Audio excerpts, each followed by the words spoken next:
Welcome to day 2353 of What You Up To Now. Sharon Horne-Ellstrom here, documenting the journey and sharing lessons learned, experiences, successes, and some massive failures, and faux pas,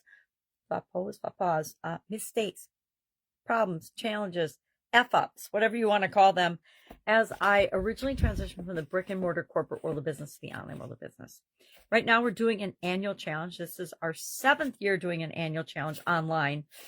I've done them for decades, but started doing them online as part of a way of being less afraid of doing video and to warm up my voice in the morning. I usually do my videos first thing in the morning, and that means sometimes my voice is like gravel Gertie and I need a way to warm it up. So I started doing a daily challenge, an annual challenge, and then I did one thing every day to do whatever it is that was the objective and purpose of the challenge. So this year's is the Let's Grow annual challenge. And right now we're going through the SOAP framework with respect to financial growth. And step 3 of the SOAP framework is action, A for action.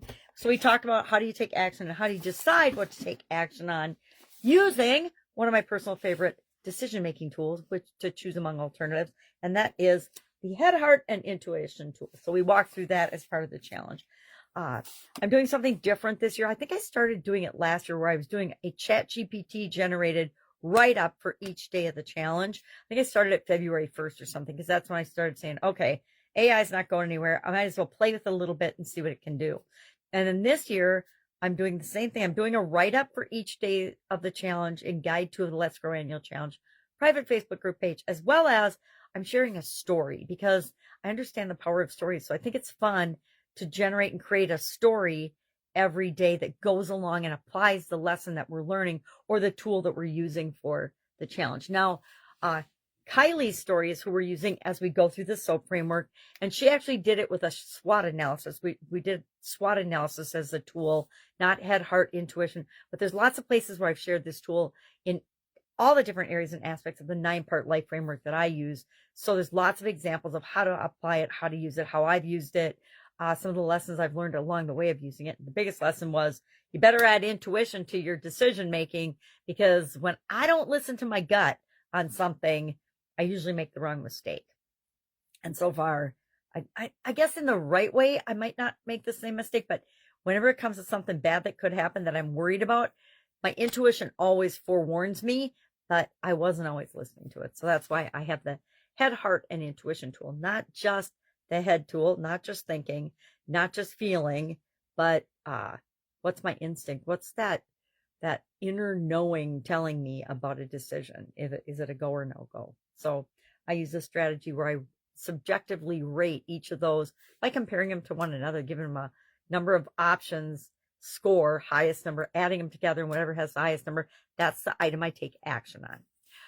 For Supersize Your Business today, we talked about event planning. And I was going to talk about event planning business because I've worked with several of them and helped them structure and create their framework that they can build and grow and supersize on, but ended up making it more of a discussion about, hey, events are a powerful tool that everybody should be using in some way, shape, or form in their business. Are you doing it? Here's, again, some of the things to keep in mind and some of the strategies you can use and apply to add events to your business or do events, because even if you don't do them on a regular basis, sometimes we want to be doing events, right?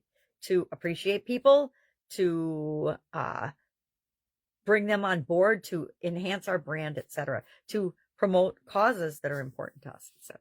So I admitted at the end of that video, I'm obviously tired today. It's been a really long week last week, and then with the big holiday weekend, so much going on. But if I can help you in any way, ask me today. I will be catching up, still having some funky eye challenges, but I see the doctor again Friday, so we'll see what's going on with that. I would really like to be off couch potato status ASAP because it's driving me pretty crazy, not gonna lie. And I'm noticing as my eye gets better, my vision gets better, I'm letting myself off of couch potato status, maybe more than I should be, but we'll see on Friday. All right, have an awesome day, have an awesome week. Back at it. Enjoy the beautiful weather. First thing I'm going to do when I'm done with this is go for a walk. But if I can help you in any way, ask. Have an awesome day. I'll, of course, be with you tomorrow. Bye.